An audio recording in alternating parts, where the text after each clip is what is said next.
Lord is my shepherd, I shall not want. He makes me lie down in green pastures.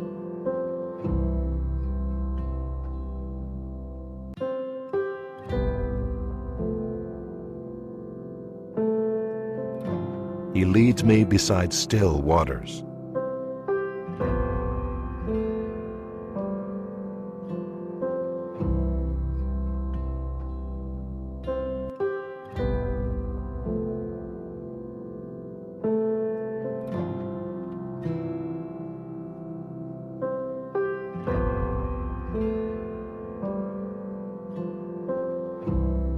It restores my soul.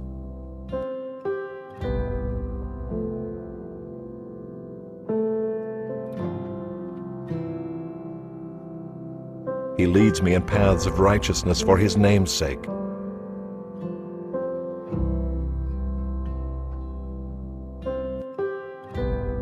Even though I walk through the valley of the shadow of death, I will fear no evil, for you are with me.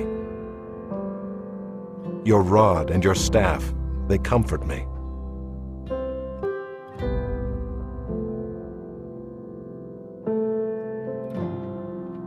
You prepare a table before me in the presence of my enemies. My cup overflows.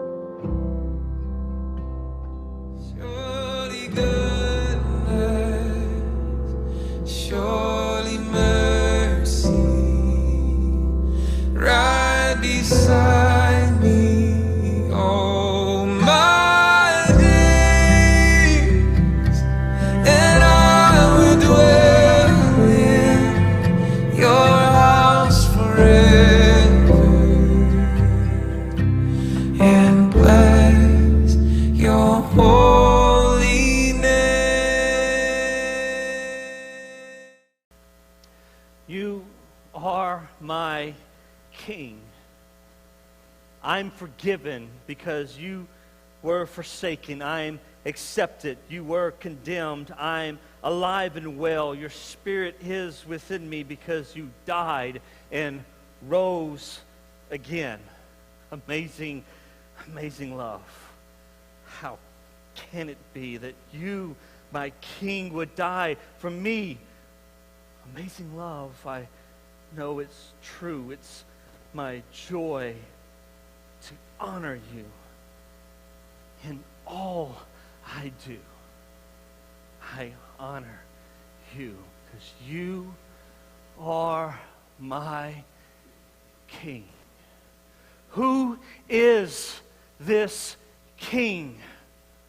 Who is King of kings and Lord of lords, who was born of a virgin, who died on a tree, who was resurrected and left a sign saying, my work is not done. I am to return through a garment that was clothed and folded beside the tomb that a dead body rested. Who is this King? Jesus, my shepherd. Question is, can we boldly and proudly stand and say, Jesus is my shepherd?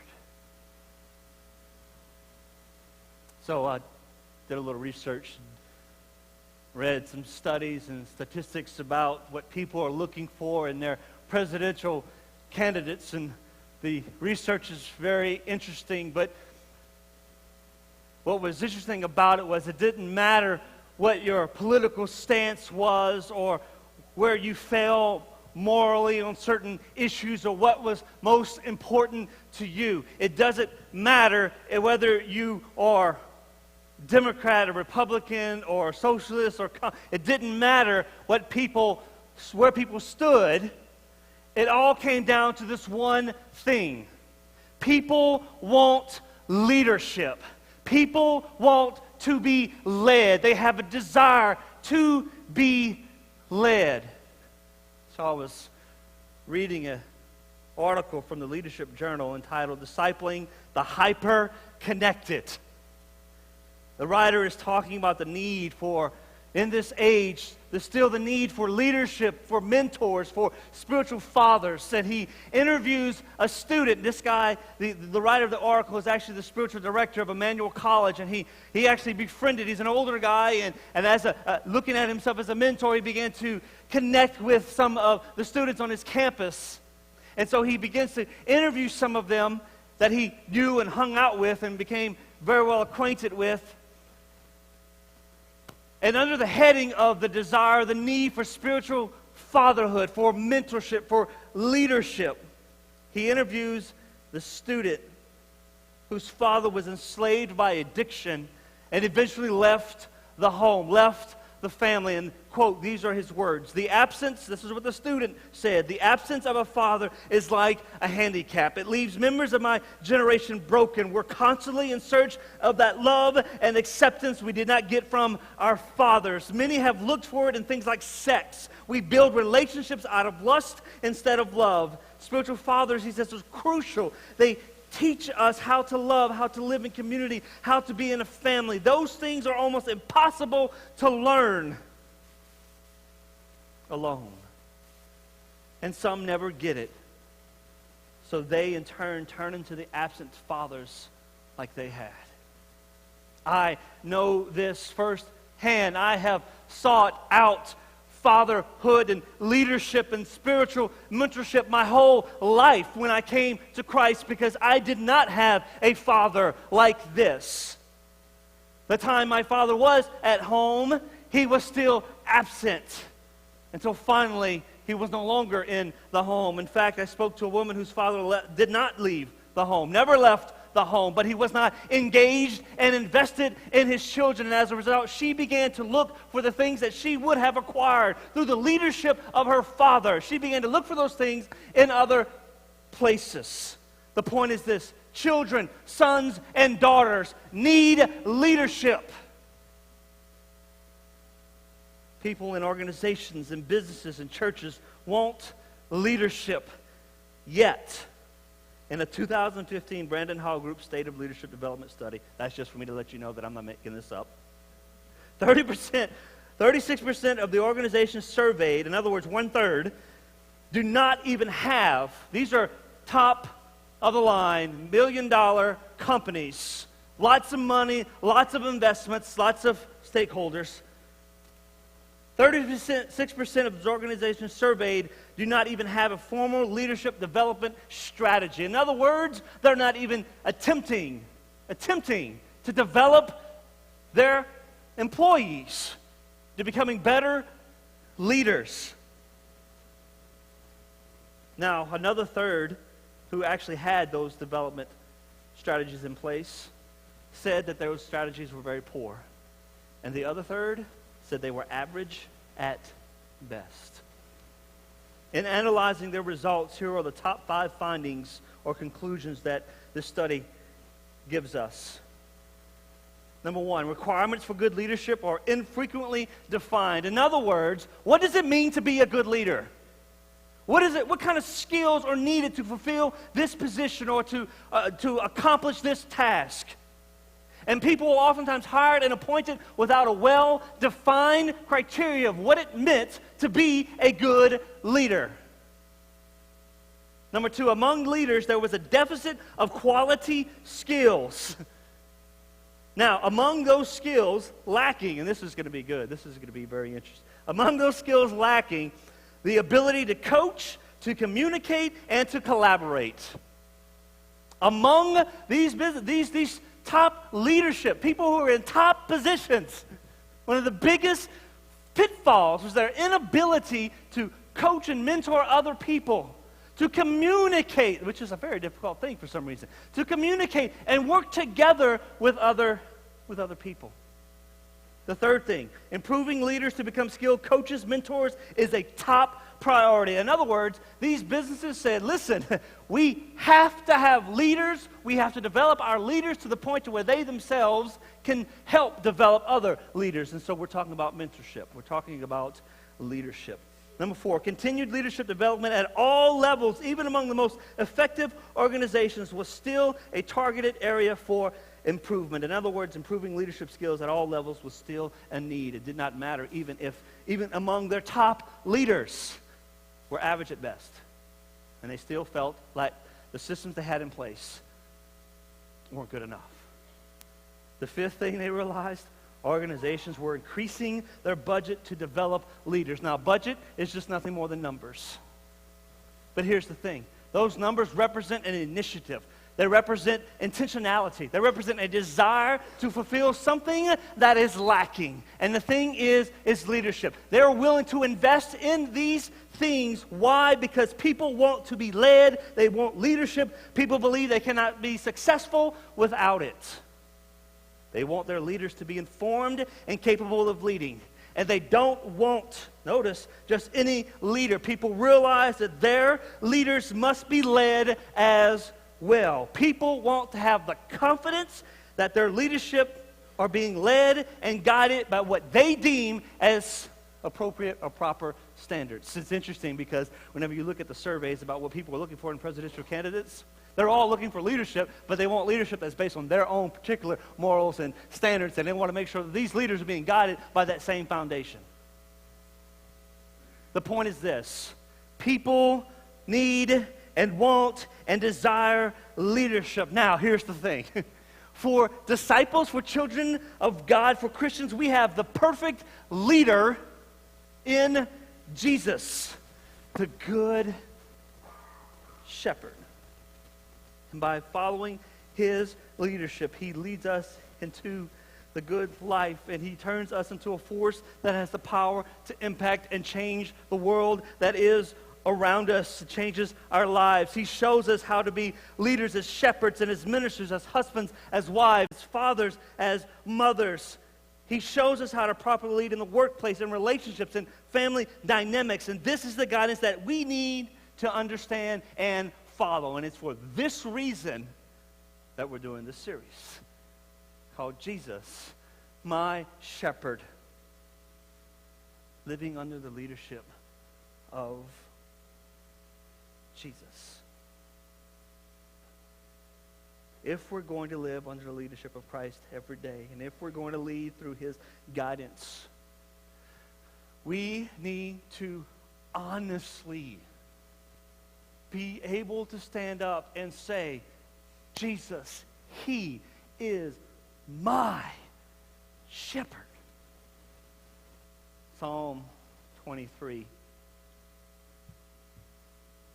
David says this: the Lord is my shepherd. Now we understand David's talking about Jehovah God, and Jesus declares himself as the good shepherd. And so while we're reading this psalm from David's perspective, do not even think once or fail once to insert Jesus into the notion of being your and my good shepherd. The Lord is my shepherd. David, who was a shepherd and a son of a shepherd, who later became referred to as the shepherd of kings, he understood what it means to be a shepherd. David is not speaking as a shepherd himself, though.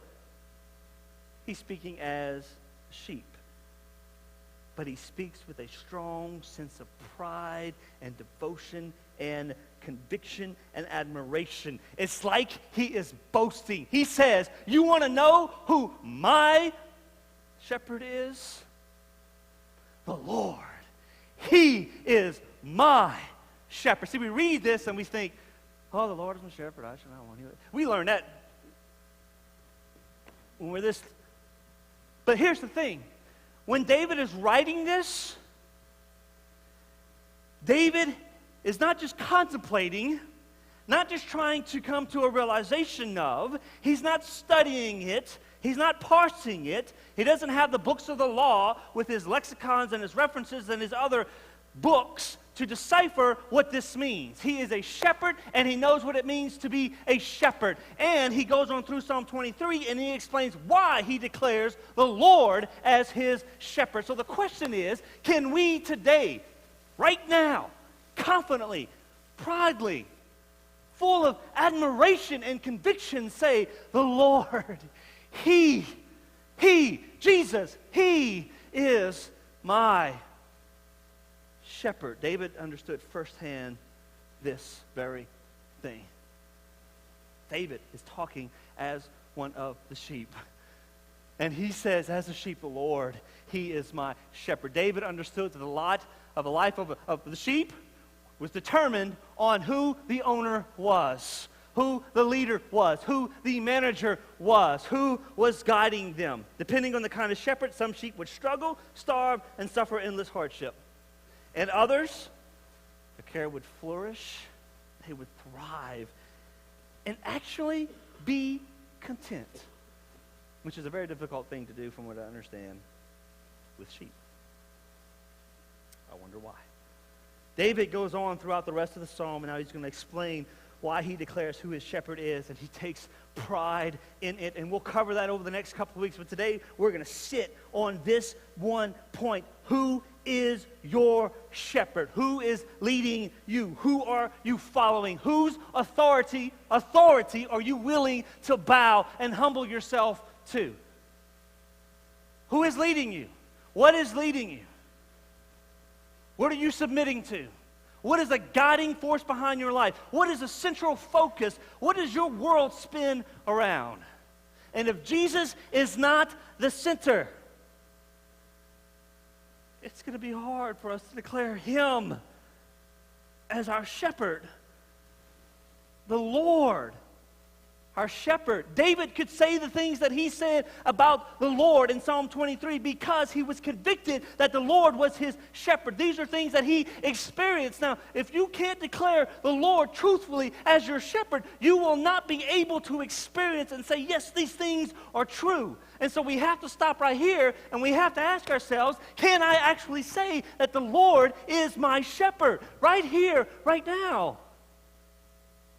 So, fathers, Guys, can you honestly say right now that the guiding force behind the way you lead and the way you treat your spouse, the way you lead and the way you treat your children, the way that you lead your family into paths of righteousness, the way you help your family to grow roots deep into Jesus, can you honestly say that the Lord is my shepherd and I am being led by His guidance, therefore I guide them through Him? Can we say that? Ladies, can we say, I'll speak a little more softer to you. Can we, because I know a woman doesn't hear the scream, right?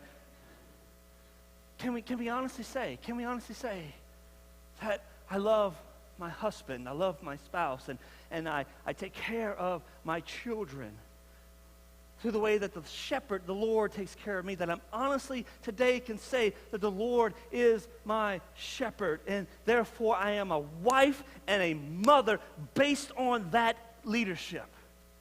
He owns me. Can we honestly say that?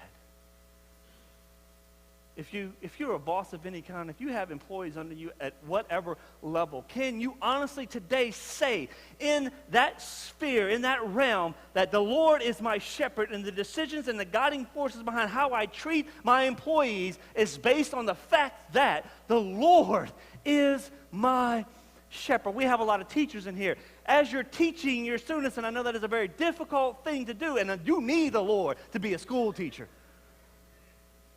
Can you honestly say that when I am in that room with these precious souls in my hands and I am able to have some sort of impact and influence on them, can you honestly say that that impact, that influence, the things that I do, how I respond to them, how I feel towards them is based on the fact that I can stand today and say that the Lord is my shepherd?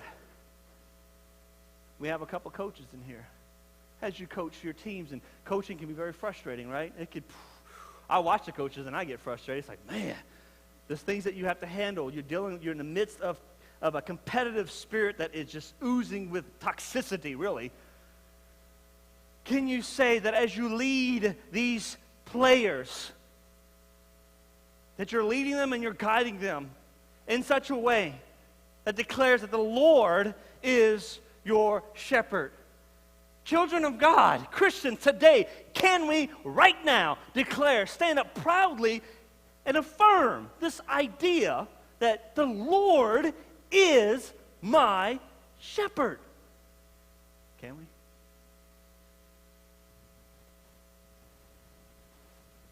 Let's think about that for a moment. Who is your shepherd? It is no accident that we are referred to as sheep.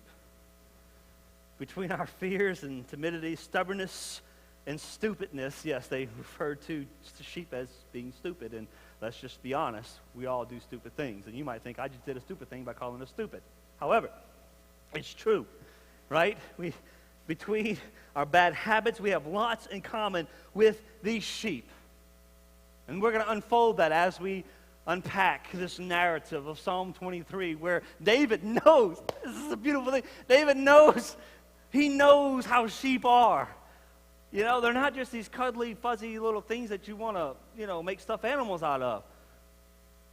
They're stubborn and stinky and mean. They can have bad habits. They can be overcome with anxiety and fear even at the sound of the voice of the shepherd. Well, the shepherd has to go out of his way and actually touch and speak to reaffirm that it is him. And then that sheep will begin to move. That's us.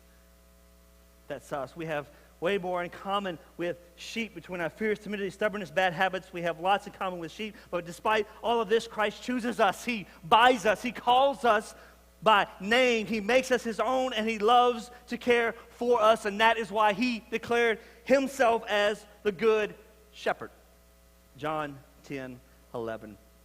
He literally lays himself out for us, always interceding for us, ever guiding us by his Spirit, ever working on our behalf. That's what it means to be a shepherd.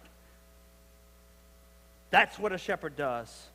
He bought us with a price. We are his own. He owns us. I want to read to you something that a real life herdsman, shepherd of sheep, what he said concerning this very idea. He says, I recall quite clearly how in my first venture with sheep, the question of paying a price for ewes was terribly important. They belonged to me only by the virtue of the fact that I paid hard cash for them. It was money earned by the blood and sweat and tears drawn by my own body. He was working through a very difficult time. It was a very difficult time to find work, and when he found work, it was back-breaking work. But he saved up the money, and when it came to the point of actually making the exchange, it was a very difficult thing. It rang very true to him because this money he was handing over did not come very easily, and it was very unpleasant. He says, when I bought that first small flock, I was buying them literally with my own body, which had been laid down with this day in mind. Because of this, I felt in a special way that they were in very truth a part of me, and I a part of them. There was an intimate identity involved, which, though not apparent on the surface to casual observers, nonetheless made those 30 ewes exceedingly precious to me. But the day that I bought them, I also realized that this was but the first stage in a long-lasting endeavor, which from then on I would, as their owner, have to continually lay down my life for them if they were to flourish and prosper. Sheep do not just take care of themselves, as some might suppose, he says. They require more than any other call of livestock. Endless attention and meticulous care. That's us. That's us. We need endless, meticulous care and attention. There's no coincidence that we are referred to as sheep, and our shepherd had to lay down his life for us.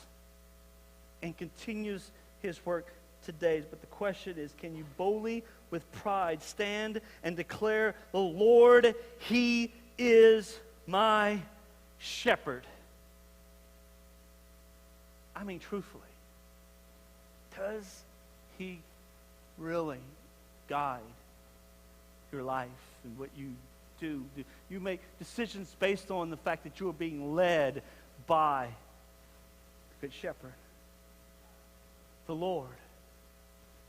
Can you confidently say, the Lord is my shepherd? And if you can, here's the thing. If you could say that the Lord is your shepherd, there is no room for anything else to be the guiding force in your life. It's Jesus, and that's it. So who is this King? Who is this one that we worship and glorify? Who is this one that we remember as we partake of communion? Who is this one for whom we live this life? Jesus, the Lord, my shepherd. So can you boldly and with pride stand and declare of the Lord that he is your shepherd? That's a heavy question. For some of us, it's not an answer that's going to come very easily. So what I want us to do right now is take a little bit of time, just a minute or two, in prayer. And I want you to pray, you to think, you to contemplate, you to meditate on this idea. Ask yourself this question: is the Lord my shepherd? Do I declare him as my shepherd? So take a little bit of time, and I'm going to give you some things to think about as you go through that. But the point of this is to answer the question: is the Lord your shepherd?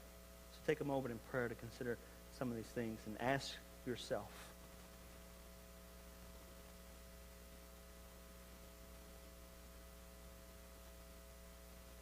Answer this question: do you really belong to him? Do you believe that?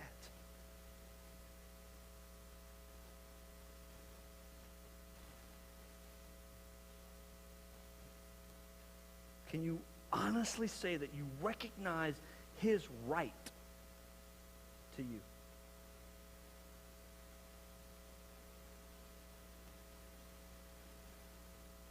Do you respond to his authority and acknowledge his ownership?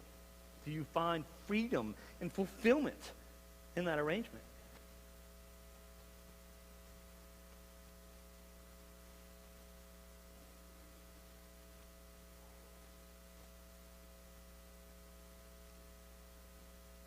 Do you sense a purpose and deep contentment because you're under his direction?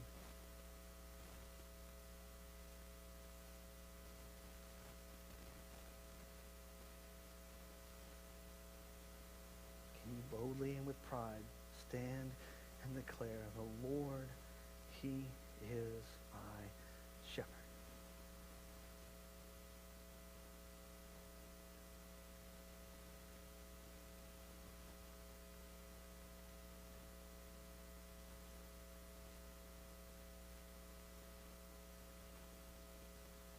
Father, we are sheep. We are. Sometimes we live our lives, even though you have paid the price and you own us. We still sometimes live our lives like we're sheep without a shepherd, without a manager, without a leader, without a guide. We live our lives as we have no other authority but ourselves.